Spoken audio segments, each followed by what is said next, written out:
기자회견 매년 저희가 학술대회에서 기자회견 하는데 저희 임원들 함께 자리해서 이야기 드리고 했었는데요.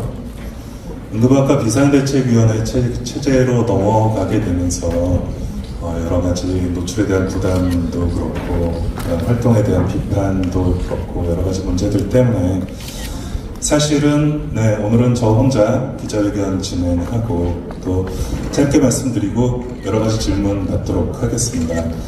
특히 이제 추석을 앞두고 여러 가지 응급의료 위기 때문에 언론과 상당히 많은 관심들 가지고 계신 것으로 알고 있습니다.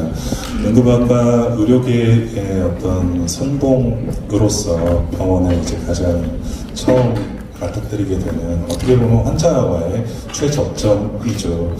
실제로 어떤 변화라든지 위기라든지 이런 부분에 대해서 제일 민감할 수밖에 없고 또 이런 위기들이 단순히 불편함을 넘어서 환자의 생명을 위협하는 상황까지 다다르게 된 지금의 상황이 상당히 안타깝게 생각합니다. 간단히 성명서 말씀드리고 각각의 제안에 대한 설명드리도록 하겠습니다.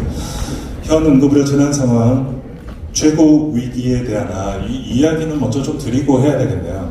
어제 윤석열 대통령님의 국정 브리핑을 보고 상당히 실망을 느낄 수밖에 없었습니다. 현실 인식에 대해서 너무나도 잘못된 인식을 가지고 있고요. 이 응급의료 위기 상황에 대해서 위기가 아니다라고 이야기를 하는 부분에 대해서 많은 회원분들이 안타까운 마음을 금할 수가 없습니다. 금할 수가 없었습니다.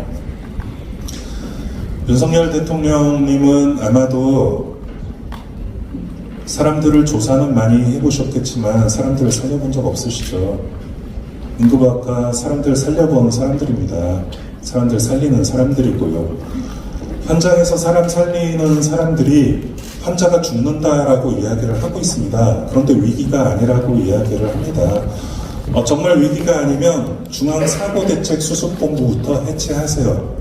녹색 옷 입고 나와서 매일같이 국민들 겁주지 마시고 위기가 아니면 사고 위기 단계부터 정상 단계로 내리시고 그리고 중앙사고대책수습본부 해체하십시오.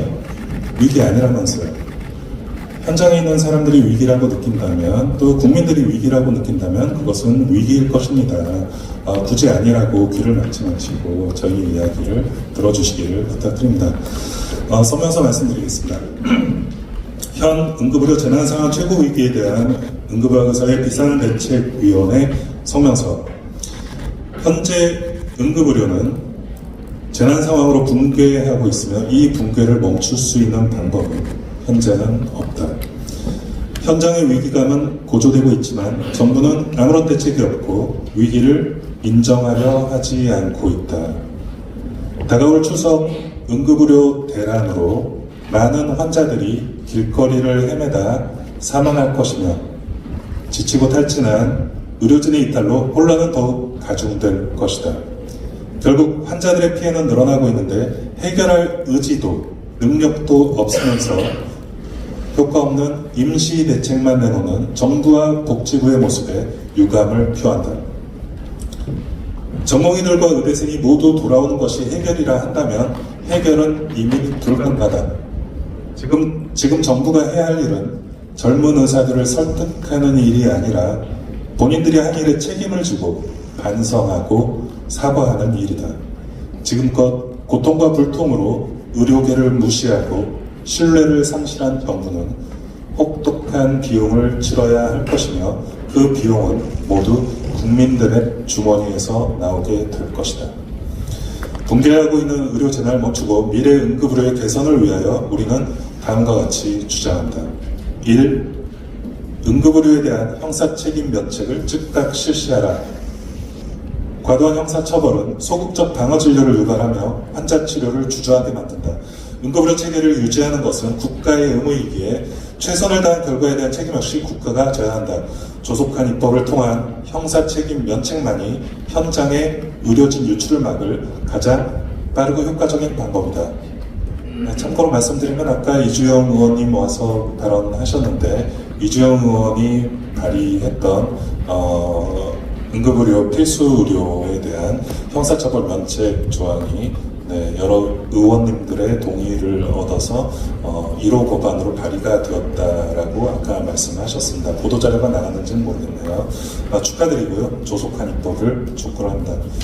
두 번째, 응급환자 강제 배정을 전면 중단하고 119 유료화를 즉각 실시하라.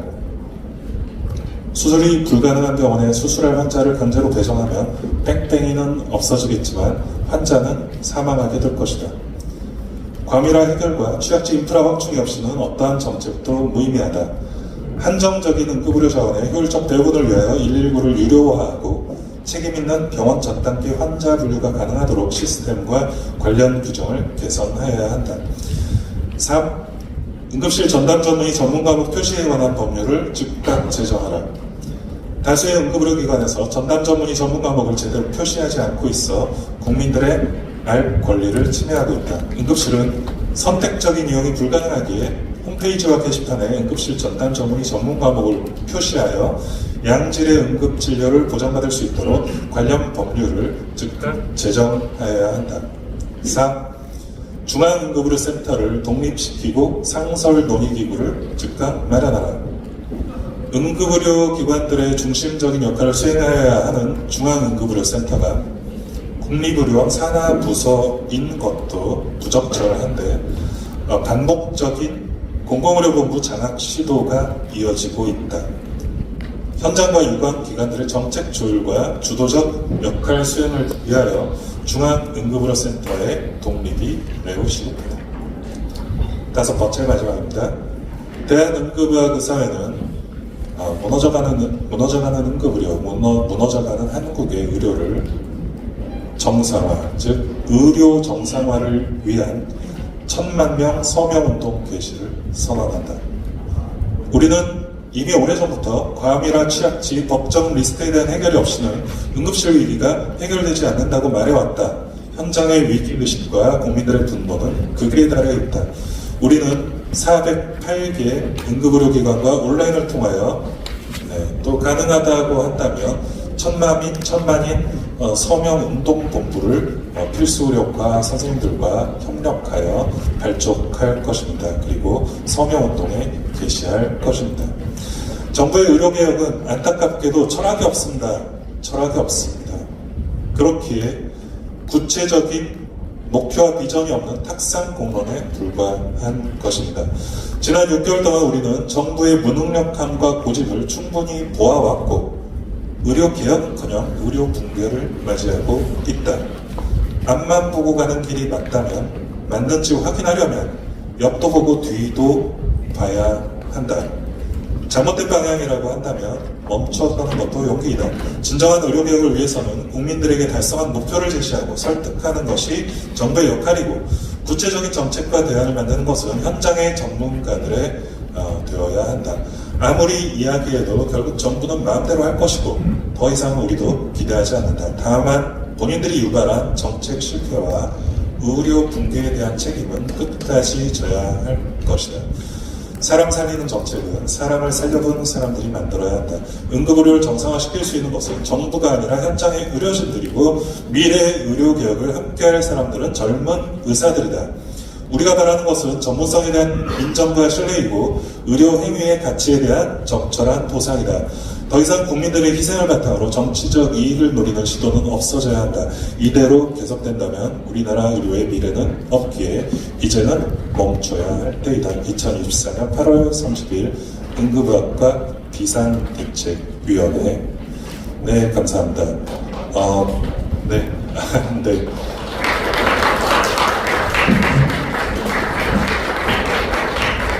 네, 감사합니다. 5가지에 대한 저희의 요구사항을 말씀을 드렸고요. 다른 것에 대한 추가적인 설명을 길게 하는 것보다는 아마도 1번은 이주영 의원의 발언한 법안이라 아마 여러 번 좀 관심을 가지고 지켜보셨을 것 같고 119 유료화에 대한 질문들이 나올 것 같아서 미리 간단히 좀 설명을 드리면 대부분의 외국 선진국들 같은 경우에는 현장에서 병원까지 이송을 하는데 비용을 청구를 합니다. 부상당히 많은 비용을 청구를 하고요. 만약 그 병원에서 최종 치료가 되지 않아서 최종 치료가 필요한 병원으로 이송을 하게 될 경우 119가 담당을 합니다. 무료로. 우리나라는 반대이죠. 현장에서 병원까지 무료입니다. 그러나 그 병원에서 최종 치료 병원까지 가는 데는 본인이 비용을 부담을 합니다. 결국은 의료진과의 만찰의 소지가 되고요. 119 같은 경우에는 한 번 출동할 때마다 약 30만 원에서 40만 원 정도의 비용이 발생하는 것으로 알고 있습니다. 결국은 무료가 아니라 국민들의 세금이 들어가게 되는 것이고요.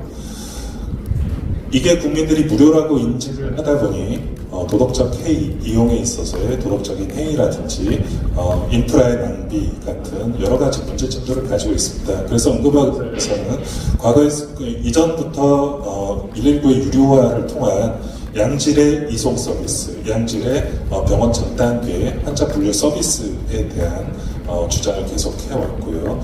응급실 땡땡이를 없애기 위해서는 병원에서 병원 간 전원을 119가 담당을 해야 한다고 지속적으로 주장을 해왔었습니다. 결국은 응급실에다가 환자를 무조건 내려놓겠다라고 하는 응급실 강제 수용법의 문제에 대해서는 여러 번 이야기를 드렸듯이 그것은 결국 환자를 위하는 것이 아닙니다. 결국은 필요한 게 최종 치료가 필요한 병원까지 환자를 연계를 하는 일입니다.